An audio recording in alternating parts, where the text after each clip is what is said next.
오늘 하나님께서 우리에게 주신 말씀은 신약성경 로마서 4장 13절에서 25절까지의 말씀입니다. 아브라함이나 그의 후손에게 세상의 상속자가 되리라고 하신 약속은 율법으로 인해 된 것이 아니라 오직 믿음의 의로 인해 된 것입니다. 만일 율법을 따라 사는 사람들이 상속자가 된다면 믿음은 무효가 되고 약속은 파기됐을 것입니다. 왜냐하면 율법은 진노를 부르기 때문입니다. 율법이 없는 곳에는 범법함도 없습니다. 그러므로 약속은 믿음으로 말미암습니다. 이는 아브라함의 모든 후손 곧 율법을 따라 사는 사람뿐 아니라 아브라함의 믿음을 따라 사는 사람들에게도 은혜로 이 약속을 보장해 주시기 위한 것입니다. 아브라함은 우리 모두의 조상입니다. 기록되기를 내가 너를 많은 민족의 조상으로 세웠다라고 한 것과 같습니다.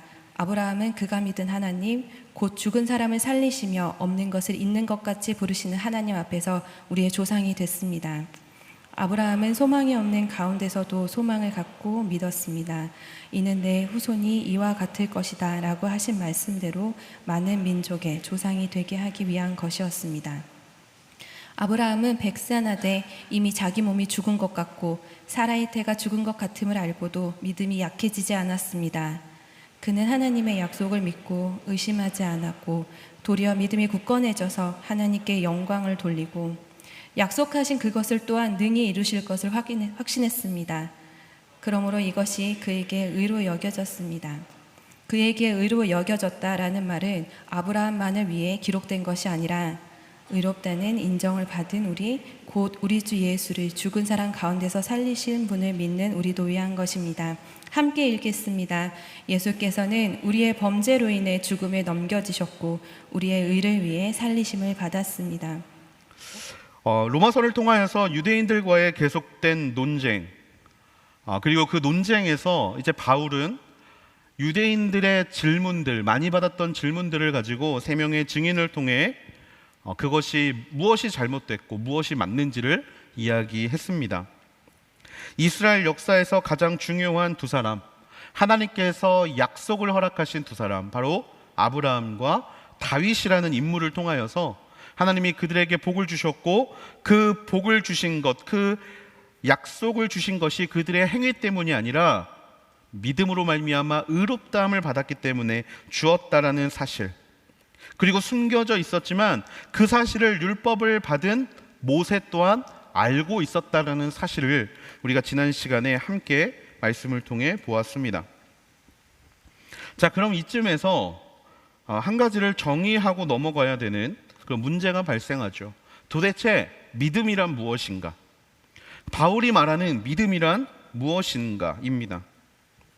여러분에게 믿음을 정의해 보라고 말씀을 드리면 여러분은 저에게 뭐라고 대답하실 수 있으실까요? 사실 제가 굉장히 많은 크리스천 컨텐츠들을 봅니다. 그러다 보니까 출처를 잘 못 찾겠어요. 그래서 정말 죄송한 말이지만 제가 이거를 어디선가 봤는데 출처를 찾기가 너무 힘들어가지고 출처를 미리 적지를 못했습니다. 제가 이 크리스천 컨텐츠, 믿음이라는 컨텐츠를 보면서 한 목사님께서 이렇게 말씀하시는 것을 들었어요. 뭐냐면, 여러분, 우리가 하나님이 있다고 생각하는 것을 우리는 믿음이라고 이야기합니다. 그런데 하나님이 없다고 말하는 것 또한 믿음입니다. 불신앙도 믿음이라는 거죠. 그리고 마지막으로 신이 없다고 말하는 것, 무신론도 믿음입니다. 한마디로 사람 모두는 무엇인가를 믿는 믿음으로 살아가고 있다라는 것을 이야기하셨던 것을 들은 적이 있습니다. 여러분, 이거에 대해서 생각해 보신 적이 있을까요? 무신론도 믿음이고 불신앙도 믿음이고 우리가 하나님을 믿는 이것도 믿음이라는 사실. 한마디로 사람과 이 믿음이라는 것은 뗄래야 뗄 수 없는 관계라는 것입니다. 그렇기 때문에 바울은 우리가 믿는 사람들이 자신의 삶 속에서 이 믿음을 설명할 수 있어야 한다라고 이야기하고 있는 거예요. 유대인들에게 계속해서 믿음으로만 우리가 구원을 얻을 수 있고 믿음으로만 의롭다함을 얻을 수 있는데, 그렇다면 과연 믿음이 무엇인가? 율법이라는 것을 내가 믿고 행한다면 그것 또한 믿음이 될 수 있는 상황에서 바울은 이 믿음의 새로운 접근을 시작합니다. 그리고 그 도구로, 믿음을 설명하기 위한 도구로 아브라함의 이야기를 4장 전체에서 이야기하고 있는 것이죠.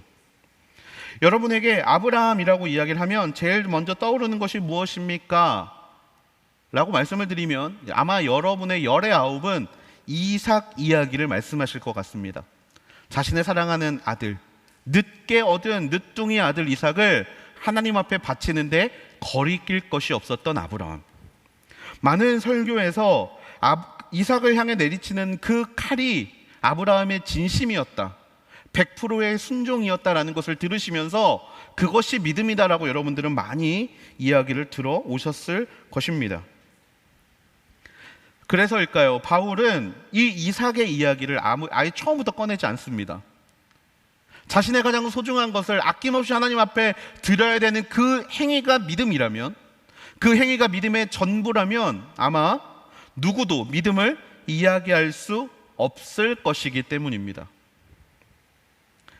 아들을 하나님께 바치는 일이 믿음이라면 이것을 행위라고 유대인들이 말할 때 반박할 거리가 없는 거죠. 아들을 바치는 것 자체가 행위 아닙니까? 그것이 율법 아닙니까? 라고 말을 한다면 이것은 율법주의를 조장할 수 있는 일이기 때문에 바울은 이삭의 이야기를 하지 않습니다. 바울이 말하는 아브라함의 믿음, 그것은 바로 오늘 본문 17절 말씀에 나옵니다. 기록되기를 내가 너를 많은 민족의 조상으로 세웠다라고 한 것과 같습니다. 아브라함은 그가 믿은 하나님 곧 죽은 사람을 살리시며 없는 것을 있는 것 같이 부르시는 하나님 앞에서 우리의 조상이 됐습니다. 여기서 바울이 믿음을 설명하기 위해서 기록되기를 이라는 말로 창세기의 말을 가지고 오죠. 창세기 17장에 나오는 약속의 장면을 다시금 오늘 가지고 옵니다. 여러분, 창세기 17장에 나오는 약속의 장면이 우리 눈앞에 펼쳐질 때 기억해야 될 것, 그것은 바로 아브라함의 나이는 99세였다라는 겁니다. 그리고 사라의 나이는 90세였다라는 것을 우리는 기억해야 돼요. 그들의 상태 19절에 나옵니다. 아브라함은 100세나 돼 이미 자기 몸이 죽은 것 같고 사라의 태가 죽은 것 같음을 알고도 믿음이 약해지지 않았습니다. 아브라함이 자기 몸이 죽은 것 같다, 그리고 사라의 태가 죽은 것 같음을 알았다라는 의미는 아이를 가질 수 없는 상태를 의미합니다. 더 이상 생명을 잉태할 수 없는 상태를 의미하죠. 아브라함과 사라는 아이를 가질 수 없는 상태였습니다. 태가 닫혀버렸고 몸이 죽은 것과 같은 상황이었다라는 거예요. 아브라함이 의사는 아니었지만 자신들의 상태를 너무나 잘 알고 있었던 거죠. 몸이 죽었다. 그런데 하나님께서 그런 아브라함에게 뭐라고 하시는가? 17절에 보니까 내가 너를 많은 민족의 조상으로 세웠다라고 이야기하고 있는 거예요. 그냥 한 번 지나가는 말처럼 한 것이 아니라 2번, 3번 반복해서 시청각까지 보여주시면서 바닷가의 모래알을 보여주시기도 하고 하늘의 별을 보여주기도 하시면서 이렇게 너의 자손들이 많아질 거야 라고 아브라함에게 이야기하셨습니다. 지금 2가지의 사건이 충돌하고 있는 거죠. 첫 번째 사건은 뭡니까? 하나님의 약속의 사건입니다. 아브라함을 통해 많은 민족을 이루겠다라는 약속과 두 번째 또 하나의 사건이 충돌하고 있어요. 두 번째 사건은 무엇입니까? 다 좋은데 아브라함의 나이가 몇 살이다? 99세, 100살이다라는 겁니다. 이미 죽은 것과 같은 상황이라는 거예요. 태가 죽어버린 상황이라는 겁니다. 약속은 알겠습니다. 그런데 현실이 그 약속을 이루지 못하는 것만 같은 상황, 이 2가지의 문제가 지금 아브라함에게서 부딪히고 있다라는 거예요. 약속은 주셨지만 그 약속의 성취가 불가능한 상황 속에서 아브라함이 서 있다라는 겁니다. 바울이 이야기하고 싶은 믿음의 포인트가 바로 여기에 있습니다. 다시 한번 19절 말씀을 보면 아브라함은 100세나 돼 이미 자기 몸이 죽은 것 같고 사라의 태가 죽은 것 같음을 알고도 믿음이 약해지지 않았습니다. 현실이 문제가 되는 상황이지만 그럼에도 불구하고 믿음이 약해지지 않았다. 여러분, 믿음의 특성을 이 말씀을 보면 알 수 있습니다. 바로 믿음은 약해지기도 하고 강해지기도 한다는 겁니다. 20절 말씀을 보면 그는 하나님의 약속을 믿고 의심하지 않았고 도리어 믿음이 굳건해져서 하나님께 영광을 돌리고, 또한 믿음은 의심할 수도 있고 굳건해질 수도 있다는 거예요. 믿음의 특성이 그렇습니다. 믿음은 약해질 때도 있고 강해질 때도 있고 의심할 때도 있고 굳건할 수도 있고, 이렇게 믿음은 왔다 갔다 할 수 있다라는 것. 여러분은 어떻게 이 말씀을 생각하십니까? 저는 느낍니다. 아침에 큐티하고 그 큐티에 나온 말씀의 상황이 제 인생 가운데 펼쳐질 때는 능히 감당할 수 있는 사람처럼 보이는데, 하루가 다 끝나는 저녁이 되면 아침에 보았던 말씀은 온데간데 없이 어느 순간 짜증이 가득 차 있고 무언가 하나님을 신뢰하지 못하는 저의 모습을 발견하는 건 그렇게 어렵지 않아요. 여러분은 어떠십니까? 바울은 바로 이 사실을 먼저 유대인들에게 말하고 싶었던 거예요. 뭐냐면 우리의 믿음은 흔들리는 파도 위에 있는 것과 같다라는 겁니다. 멈춰 있는 것이 아니다. 믿음은 멈춰 있는 것이 아니다. 너희가 말하는 율법으로 말미암아 의롭게 되는 이 행위, 이것이 멈춰 있는 거냐? 너희들 항상 그렇게 의롭냐? 너희들 항상 그렇게 변하지 않느냐? 믿음은 흔들리는 것과 같아. 약할 때가 있고 강해질 때, 굳건해질 때가 있고, 강해질 때가 있고 의심할 때가 있고 굳건해질 수 있다라는 것이 바로 내가 말하는 믿음의 특징이다. 아브라함이 믿음의 조상이라고 해서 그의 믿음은 항상 동일했는가? 여러분, 아니라는 것을 우리는 너무나 잘 알고 있죠. 두께를 따지자면 항상 균일한 두께가 아니었다라는 것을 우리는 잘 알고 있습니다. 하나님이 처음 아브라함에게 약속을 주셨을 때 사라가 비웃죠. 그 일이 어떻게 나에게 일어날 수 있겠습니까? 두 번째, 하나님이 말씀하실 때 아브라함은 어떤 행동을 보입니까? 사라의 몸종이었던 하갈을 통해 이스마엘을 낳는 일을 벌입니다. 믿음이 달라졌죠. 마지막으로 99세 때에 하나님이 또 한 번의 말씀을 주셨을 때 아브라함은 또 다른 반응으로 하나님 앞에 나아갔다라는 거예요. 믿음의 굴곡이 있었습니다. 이 과정에서 모두가 하나님이 시키신 일입니까? 아닙니다. 하나님이 시키신 일이 아니었다라는 게 중요해요. 아브라함이 하나님의 말씀을 판단하고 내 생각으로 하나님의 약속을 판단하는 과정이 이 안에 담겨져 있었습니다. 여러분, 내 경험으로 하나님을 판단하는 것, 우리는 이것을 뭐라고 부릅니까? 교만이라고 부릅니다. 교만. 아브라함은 교만했어요. 교만했습니다. 자신의 생각으로 그것이 불가능하다고 하나님을 비웃었습니다. 또한 86세가 되자 잉태할 수 없으니 새로운 사람을 아내로 들여서 그에게서 자손을 얻어볼까? 라고 방법적인 면에서 하나님을 무시하고 자신의 생각으로 이스마엘을 얻게 되죠. 아브라함이 약속을 믿었다라고 말하기엔 믿지 않은 모습을 우리는 너무나 잘 알고 있습니다. 아브라함도 흔들리는 파도 위에 있는 사람처럼 그의 믿음이 이리저리 흔들렸던 사람이기 때문입니다. 그럼에도 불구하고 핵심은 무엇입니까? 하나님은 그런 아브라함을 질책하지 않으셨다라는 거예요. 이스마엘이 태어났습니다. 그때 하나님이 나타나서 네가 잘못해서 이스마엘이 태어났으니까 이 이스마엘로 인하여 네가 저주를 받을 거야 라고 말씀하셨습니까? 아닙니다. 말씀하지 않으셨어요. 이것은 단지 과정이라는 것을 하나님은 너무나 잘 알고 계셨던 거죠. 그런 믿음의 높고 낮음, 강도의 약하고 강한 이 변화 속에서 아브라함은 흔들렸지만 마지막에 그의 선택이 무엇이었는가? 바로 이것이 중요하다라는 것입니다. 결국 그의 선택이 무엇이었는가? 바로 하나님을 향한 믿음이었다라는 거예요. 20절과 21절 말씀입니다. 그는 하나님의 약속을 믿고 의심하지 않았고 도리어 믿음이 굳건해져서 하나님께 영광을 돌리고 약속하신 그것을 또한 능히 이루실 것을 확신했습니다. 흔들렸습니다. 깨졌고요. 굳건해지지 못했습니다.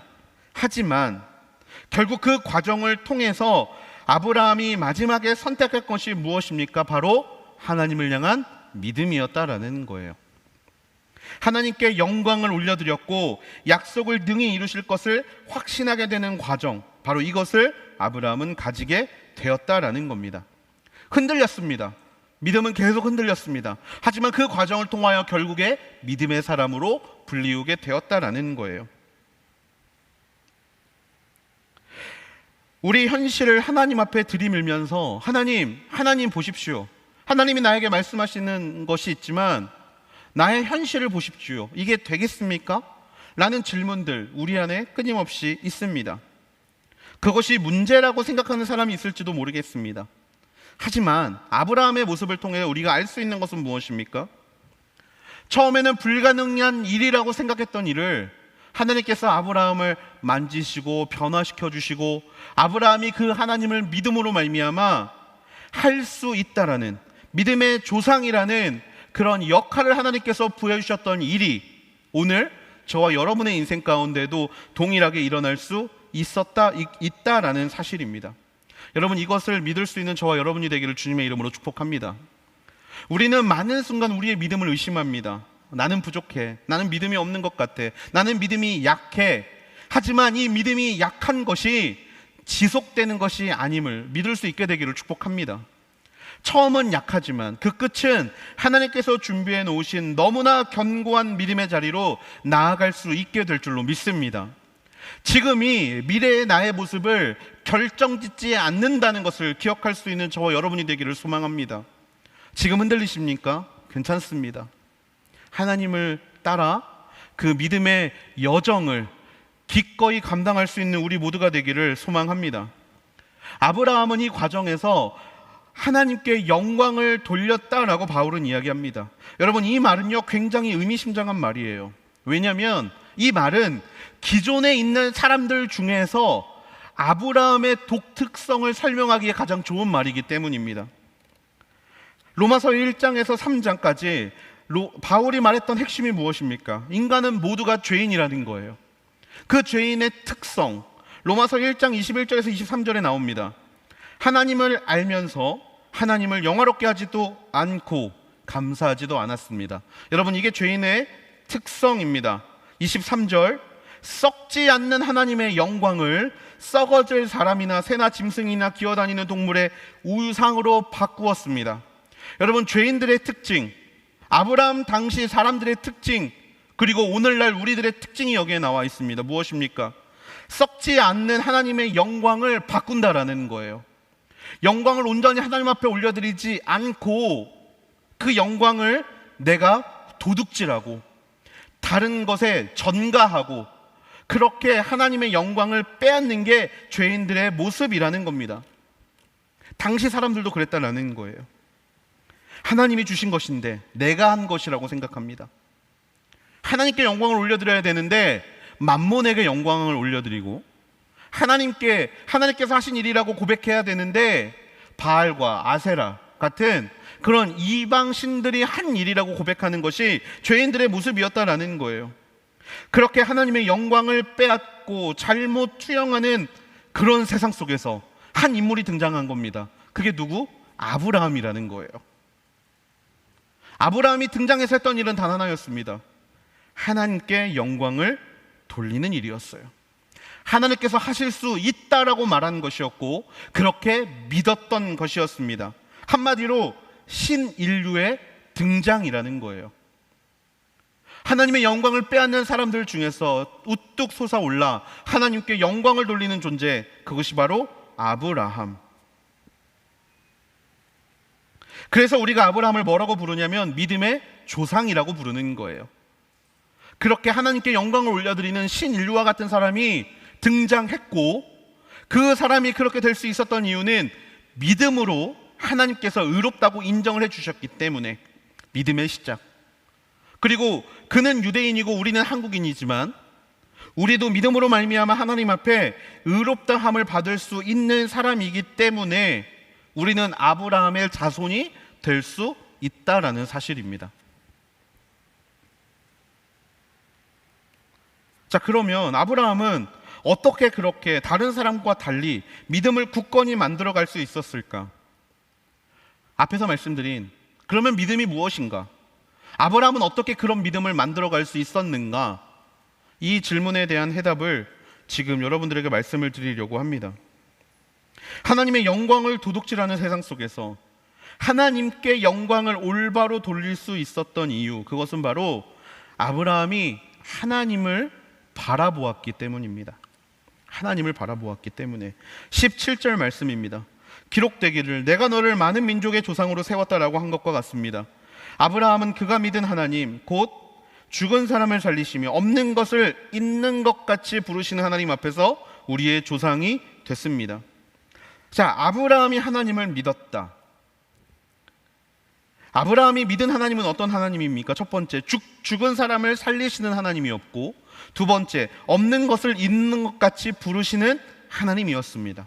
여러분, 이 두 가지를 뭐라고 부릅니까? 부활입니다. 그리고 창조입니다.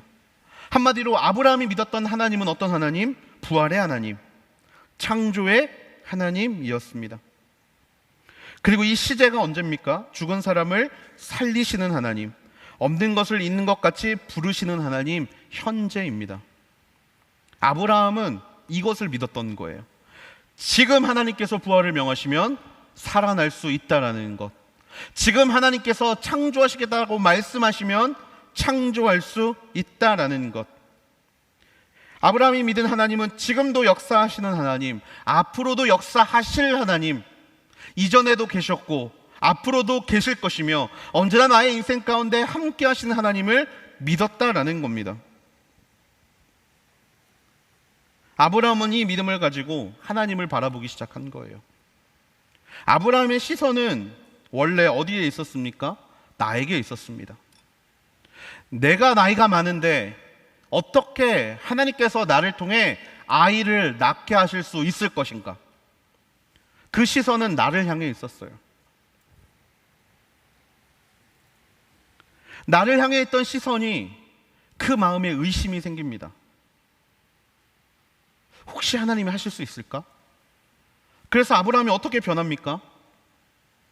그러면 혹시 사라가 아니라 다른 사람을 통하여 낳은 아들에게 하나님께서 이 복을 허락하시는 것인가? 의심이 생기는 거예요. 하나님을 살짝 곁눈질하기 시작한 거죠. 혹시 하실 건가요? 그래서 자기 머리를 짜내서 하나님께서 그러면 내가 다른 사람을 통해 아들을 가져보려고 하니까 한번 이것을 해보면 하나님이 어떻게 반응하시겠지 라고 생각하면서 시선을 살짝 하나님께 두고 하갈을 통해 이스마엘을 낳기 시작합니다. 그러다 결국에 어떻게 됩니까? 자신의 현실의 문제가 하나님 앞에 가지고 나아갔을 때 부활과 창조의 하나님이라면, 하나님께서 하신다면 이 모든 일이 가능하다라는 것을, 하나님의 일하심을 나의 현실 따위가 막지 못한다라는 사실을 아브라함은 깨닫게 되는 겁니다. 그러면 여기에서 믿음을 다시 정의해 보자면 믿음은 무엇입니까? 부활과 창조의 하나님을 바라보는 것이 바로 믿음입니다. 부활의 하나님, 창조의 하나님, 내가 바라보는 하나님은 부활의 하나님이요 창조의 하나님을 믿는 것이 바로 믿음이라는 사실입니다. 나를 바라보면 안 되는 이유가 수십 가지입니다. 그래서 우리는 불가능을 이야기합니다. 하지만 그 안에 의심이 생기고 이 의심을 통하여 하나님을 바라보게 되는 순간 우리는 하나님을 정면으로 맞닥뜨리게 되고 하나님을 바라보며 우리 안에 믿음을 온전히 세워갈 수 있다라는 거예요. 아브라함이 이 마음을 가지고 하나님을 바라보니까 문제될 게 없더라라는 것입니다. 내가 99세이건 내가 죽은 것 같고 나의 아내가 태가 끊길 것 같은 상황도 하나님 앞에 가져가 보니까 아무것도 아니더라라는 겁니다. 하나님은 부활의 하나님이고 하나님은 생명을 살리시는 생명의 하나님, 창조의 하나님이시기 때문에 우리가 불가능하다고 생각하는 모든 이유가 하나님을 바라보는 순간 아무런 의미가 없음을 깨닫게 되는 거죠. 이삭을 데리고 하나님 앞에 나아갑니다. 하나님이 바치라고 했으니 이 이삭을 하나님께 데려가 제물로 바치는 순간 우리는 이해하지 못합니다. 왜? 어떻게 아버지가 아들을 죽일 수 있느냐? 하지만 아브라함의 입장은 무엇입니까? 부활의 하나님인데 내가 지금 얘를 죽여도 하나님이 나한테 약속하신 게 있는데 내 태에서 나는 내 씨를 통하여 복의 근원으로 세우시고 많은 민족의 아버지로 나를 세우겠다고 약속하셨는데 아브라함이 바라보기에 얘를 죽여도 하나님이 다시 살릴 거라는 믿음이 있었기 때문에 이삭을 죽이는데 망설임이 없었다라는 거예요.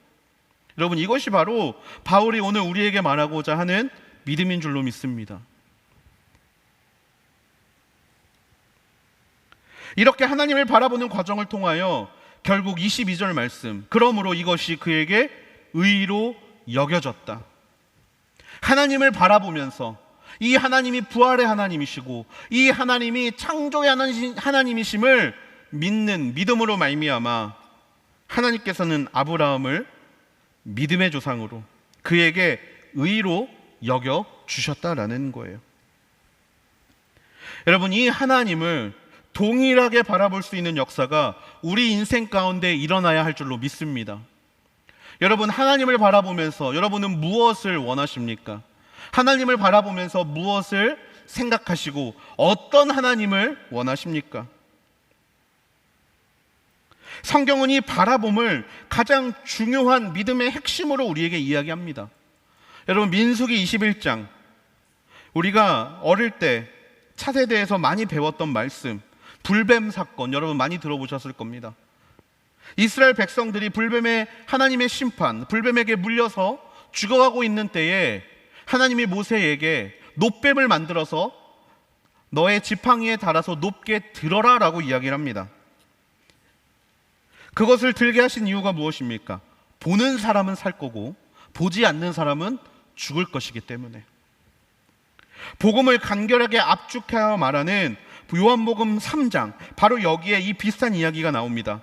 3장 14절과 15절에 이렇게 나와 있어요. 모세가 광야에서 뱀을 들어 올린 것 같이 인자도 들려야 한다. 그것은 그를 믿는 사람마다 영생을 얻게 하려는 것이다. 아멘. 예수님이 죽기만 하면 되는데 왜 십자가에 달려 죽어야 하는가? 여러분 생각해 보신 적 있습니까? 물론 우리는 이 내용을 앞에서 계속 이야기했습니다. 저주, 우리의 저주를 대신하여 달리시는 곳, 그것이 바로 나무, 십자가이기 때문에. 그리고 또 하나의 이유가 있습니다. 바로 그 십자가를 통하여서 높게 들려져야 하기 때문입니다. 높게 들려져야 사람들이 그 예수 그리스도를 보고 그 예수 그리스도의 십자가를 통해 믿음을 갖게 되기 때문이에요.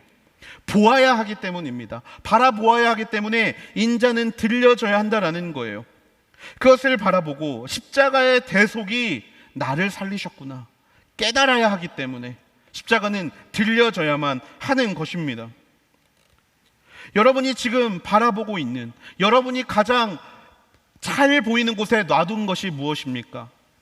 여러분 무엇을 가장 중요하게 바라보고 계십니까? 아브라함의 시대의 사람들처럼 썩어질 것을 하나님이 하나님의 썩지 않아질 영광을 버리고 썩어질 것으로 그것을 채우고 있지는 않으십니까? 우리가 바라보기 가장 좋은 곳에 달려있는 것이 나라면 그것을 내려놓을 수 있는 우리 모두가 되기를 축복합니다. 그곳에 있어야 될 것은 우리의 욕심이나 우리가 아니라 바로 하나님이어야 합니다.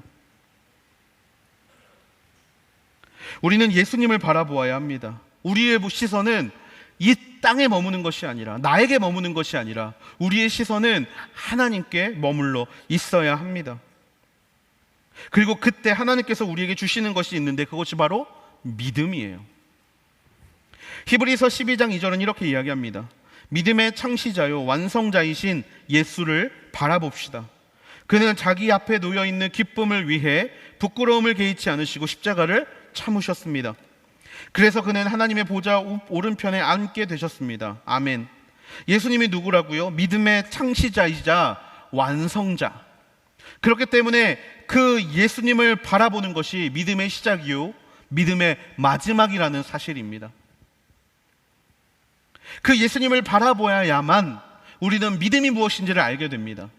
그 예수님을 높은 곳에 올려야만, 모두가 볼 수 있어야만 바로 우리는 하나님이 원하시는 것, 예수님이 기뻐하시는 것이 무엇인지를 배우게 된다라는 거예요. 그래서 믿음은 나를 묵상하는 것이 아닙니다. 믿음은 하나님을 묵상하는 것입니다. 믿음은 내 감정에 집중하는 것이 아닙니다. 믿음은 하나님의 감정에 집중하는 것입니다. 믿음은 내 능력을 생각하는 것이 아니라 하나님의 능력을 생각하는 것입니다. 그것이 바라봄입니다. 24절 말씀입니다. 의롭다는 인정을 받을 우리, 곧 우리 주 예수를 죽은 사람 가운데서 살리신 분을 믿는 우리도 위한 것입니다. 아멘. 우리가 하나님을 바라보며 우리의 인생에 하나님의 주인 되어 주심과 그분의 뜻을 쫓아가는 인생이 된다라면, 그분에게 모든 영광을 돌려드리는 인생이 된다라면, 결국 예수를 살리신 부활의 하나님께서 우리가 죽은 줄 알았던 우리의 모든 것까지 다시 살리셔서 하나님의 역사를 이루실 줄로 믿습니다. 여러분, 이것을 가장 잘 깨달을 수 있는 시간이 언제입니까? 우리가 지금 진행하고 있는 아우니치의 시간입니다. 출발하기도 전부터 수많은 문제들이 발생합니다. 관계의 문제가 생기고, 편을 갈라서 서로 공격하고 서로 정죄하는 문제들이 생기고, 무언가 다 자기가 옳다라는 생각 속에서 상대를 비난하고 상대를 정죄하는 시간들이 아우니치 시간 가운데 있습니다. 상대가 내 마음을 알아주지 못해서 않는다는 이유로 여러 어려움을 경험하는 시간이 아우니치 시간 아닙니까? 여러분, 우리가 믿음을 가지고 있다면 이 아우니치의 시간은 무슨 시간이 되어야 합니까? 예수님을 바라보는 시간이 되어야 합니다. 내 감정에 집중해서 내가 화가 나고 내가 짜증이 나고 내가 답답하고 내가 미칠 것 같은 감정에 집중하는 시간이 아니라 예수님께 집중하여 예수님의 감정을 바라보는 시간이 되어야 한다는 거예요. 비록 나에게 귀찮고 어렵고 힘든 일이지만 그 시간에 하나님께서 우리에게 보여주신, 하나님을 바라보다 하나님이 보여주신 영혼을 바라보게 될 때 그 영혼을 통해 이루실 것들을 기대하는 마음이 우리가 있다라면, 다른 말로 믿음이 우리 안에 있다라면, 그 믿음은 하나님께로 우리의 시선을 다시 한번 돌이켜 준다라는 사실입니다. 그래서 저는 이 시간 다시 한번 여러분을 축복합니다. 아우니치 기간이건 아우니치를 준비하고 계시건 아니면 인생을 살아가는 모든 여정 가운데 계시다라면, 여러분, 나에게 집중하는 것이 아니라 하나님을 바라볼 수 있는 믿음의 자녀들이 되기를 주님의 이름으로 축복합니다. 어려움의 순간, 마음이 무너지는 순간, 고난의 순간, 고비가 나에게 찾아오는 순간 우리의 눈앞에 바라봐야 될 것은 내가 아니라 하나님이셔야 될 줄로 믿습니다. 그것이 오늘 이야기하는 믿음이라는 거예요. 우리가 우리의 감정 내려놓고 우리의 생각 내려놓고 우리의 방법을 내려놓고 하나님을 바라보는 순간, 하나님께서는 우리 안에 그 믿음을 보시고, 사랑하는 아들, 사랑하는 딸아, 내가 너를 그 믿음으로 말미암아 의롭게 여겨 줄 것이다 라고 우리에게 말씀해 주실 줄로 믿습니다. 그러면 하나님을 바라본다라는 것은 무엇입니까? 단순히 예수님이라면 이렇게 하셨을 거야, 예수님이라면 아마 이렇게 하시지 않았을까? 추측하는 것이 하나님을 바라보는 것이 아닙니다. 하나님을 바라본다라는 것, 하나님께서는 이것을 위하여 우리에게 말씀을 주셨죠. 16절 말씀입니다. 그러므로 약속은 어디로 말미암느냐? 믿음으로 말미암습니다. 아브라함의 모든 후손, 율법을 따라 사는 사람뿐 아니라 아브라함의 믿음을 따라 사는 사람들에게도 은혜로 이 약속을 보장해 주시기 위한 것입니다. 아브라함은 우리 모두의 조상입니다. 바울이 말하는 이것의 근거가 무엇입니까? 바로 성경입니다. 성경. 우리가 하나님의 약속을 바라보아야 하는데 그 약속은 개인적으로 주신 약속 이전에 근거가 필요합니다. 그 근거가 무엇이다? 말씀이다라는 거예요. 하나님이 우리에게 왜 말씀을 주셨습니까? 보라고 주셨습니다. 하나님을 바라보라고 주셨어요. 하나님이 우리에게 주신 모든 이야기가 말씀 안에 있기 때문에 네가 나를 바라보기를 원한다면 말씀을 보라고 우리에게 주신 것이 성경이라는 사실입니다. 마음에 의심이 드십니까? 자꾸 나를 묵상하고 싶습니까? 우리의 시선을 그 순간 하나님께 돌리고 싶습니까? 그 순간 말씀을 펴게 되는 저와 여러분이 되기를 주님의 이름으로 축복합니다. 말씀이야말로 하나님이 당신을 바라보게 하기 위하여 우리에게 주신 선물이라는 것을 우리는 기억해야 합니다. 하나님을 바라본다고 하면서 내 마음대로 하나님을 판단하지 마세요. 하나님이 이걸 기뻐할 거야, 하나님이라면 이렇게 말씀하셨을 거야. 아니요, 그거는 나의 생각이지 하나님의 약속이 아닙니다. 하나님의 약속은 오직 어디에 나와 있느냐? 말씀에 나와 있다라는 거예요. 자꾸 내 마음과 내 생각을 하나님의 뜻이라고 포장하지 마십시오. 그것은 죽음으로 우리를 이끄는 길입니다. 오직 생명의 길은 말씀 안에만 있습니다. 성경을 통하여 하나님의 뜻을 깨달으십시오. 성경을 통하여 하나님의 약속을 붙잡으십시오. 그것이 바로 믿음이고, 그 믿음을 통하여 하나님이 우리 모두를 의롭다고 만들어 주셨고 그 의로움 길에 머물게 하여 주셨음을 기억할 수 있게 되기를 소망합니다. 여러분, 말씀을 마무리하려고 합니다. 아브라함의 인생을 통하여 하나님은 우리에게 믿음이 무엇인지 알려주셨습니다. 흔들릴 수 있습니다. 굳세어지기도 하고 약해질 수 있습니다. 하지만 그 모든 과정을 통하여서 우리가 깨달아야 될 것, 그것은 바로 하나님은 부활의 하나님이시고 하나님은 창조의 하나님이시라는 사실, 바로 그 하나님을 바라보는 것이 믿음이라는 사실을 우리가 깨닫게 되기를 주님의 이름으로 축복합니다. 여러분, 나를 바라보면 절망입니다. 하지만 하나님을 바라보면 그 안에 생명이 있습니다. 나의 힘과 나의 능력을 묵상하면 이것은 불가능한 일이지만 하나님을 묵상하면, 하나님을 바라보면 하나님은 그 안에서 부활을 이루실 것이고 새 창조를 이루실 줄로 믿습니다. 우리의 믿음은 흔들리는 바다의 파도와 같아서 요동칠 수 있습니다. 하지만 부활의 하나님은, 창조의 하나님은 현재형으로 우리에게 말씀하십니다. 내가 너를 살려줄게. 내가 너를 다시 만들어줄게. 이것이 말씀에 나와 있는 약속이라면 우리가 이 약속을 붙잡고 하나님 앞에 달려갈 수 있게 되기를 축복합니다. 하나님은 우리를 기다려주십니다. 하나님을 바라보지 않는 시선, 나를 바라보는 시선에서 조금씩 하나님을 바라보기를 원하고 계시고 그 과정을 기다려주고 계십니다. 우리의 모든 시선을 주님께 두는 그 순간까지, 우리가 하나님을 향한 신뢰를 가지고 하나님을 바라보는 그 순간까지 하나님께서 우리를 기다려주시고, 그 순간, 우리가 하나님을 바라보게 되는 순간, 하나님을 마주하게 되는 순간 당신의 의로움으로 우리를 덮어주실 줄로 믿습니다. 그 하나님을 바라보며 언제나 우리의 인생 가운데 하나님을 따라갈 수 있는 저와 여러분이 되기를 주님의 이름으로 축복합니다. 다른 것에 흔들리지 마십시오. 특히 나를 묵상하지 마십시오. 좌절과 절망에서 하나님을 바라볼 때 얻게 되는 생명, 바로 그것을 통하여서 하나님의 기쁨이 되는 삶을 살아갈 수 있는 우리 모두가 되기를 주님의 이름으로 축복합니다. 우리 시간에 함께 하나님 앞에 기도하며 나아가기 원합니다.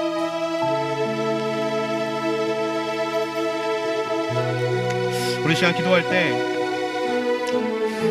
사랑이 많으신 아버지 하나님, 우리가 하나님 앞에 진짜 믿음을 갖게 하여 주시옵소서.